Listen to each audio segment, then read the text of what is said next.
في عالم مليء بالإمكانيات، طاقة فريدة تصاحب بداية شيء جديد، شدة بتشعل الروح الإنسانية وتدفع الأفراد نحو المجهول، مدفوعين بحماسة جديدة. لكن يا ترى إيه اللي بيشدنا في البدايات بالعمق ده؟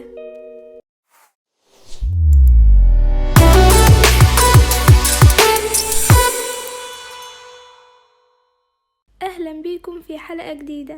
البدايات بتحمل قوة هائلة، بتمثل صفحة نظيفة وفرصة لإعادة تعريف نفسنا كبشر. احنا مجبورين على البحث عن التجديد وتبني التغيير، والفضول بيغذي حماسنا وبيمهد الطريق للتحول النفسي. تخيل معايا طالب جامعي بيدخل الحرم الجامعي للمرة الأولى، بتجري الإثارة في عروقه لما بيبدأ رحلة لاكتشاف الذات والاكتشاف الفكري. شدة البداية بتغذي دوافعه للتعلم والتواصل ووضع الأساس لمستقبل مليان بالإمكانيات.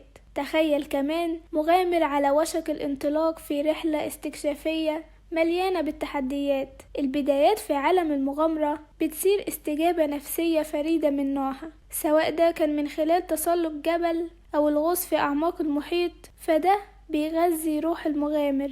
لكن ليه شدة البدايات بتقل مع مرور الوقت؟ لما بنستقر في الروتين ممكن شرارة الحماس الأولية تقل، ومع ذلك احنا نقدر نحافظ على نفس المستوى من الحماس.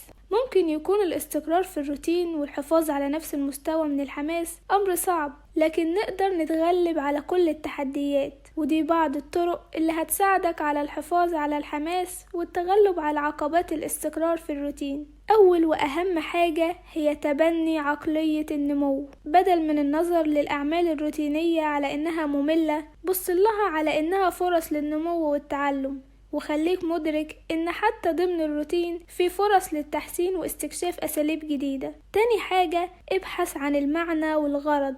اربط روتينك بإحساس أكبر بالهدف والمعنى. فكر في سبب أهمية الروتين ده بالنسبة لك، وإزاي بيتوافق مع قيمك وأهدافك طويلة المدى. أول ما تفهم ده هيبقى من السهل إنك تفضل متحفز ومتحمس. الحاجة التالتة، حدد أهداف صغيرة واحتفل بالتقدم. قسم روتينك لأهداف أصغر تقدر تتحكم فيها، واحتفل بإنجازاتك مهما كانت صغيرة. والتعرف على تقدمك بيوفر إحساس بالإنجاز وبيغذي حماسك للاستمرار. رابع حاجة، التنوع والمرونة. خلي التنوع والمرونة في روتينك علشان تفضل الأمور جذابة وجديدة. دور على الفرص علشان تدمج تجارب أو أساليب جديدة ضمن روتينك، واللي بدوره هيمنع الملل ويعيد إشعال الحماس من تاني. بدل ما تتبع نفس ترتيب الأنشطة كل يوم، حط مهام مختلفة في أيام مختلفة، أو على الأقل تغير ترتيبها، وجرب أساليب وطرق مختلفة لإكمال المهام. غير في مكانك من وقت للتاني علشان تحس بالتجديد والتنوع. على سبيل المثال، لو هتذاكر ممكن تذاكر في كافيه أو مكتبة.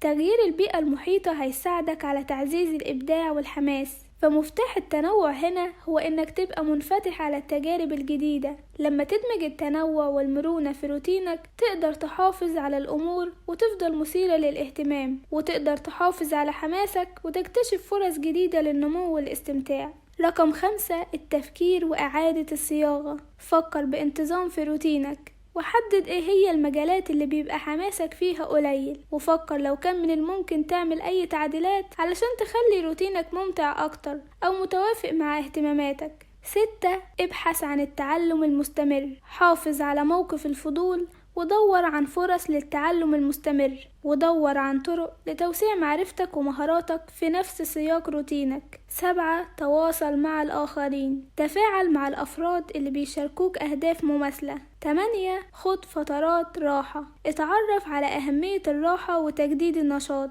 ابني فترات راحة في روتينك فيها بتقدر تبعد عن كل حاجة وتعيد شحن طاقتك، وتشارك في الأنشطة اللي بتخليك سعيد.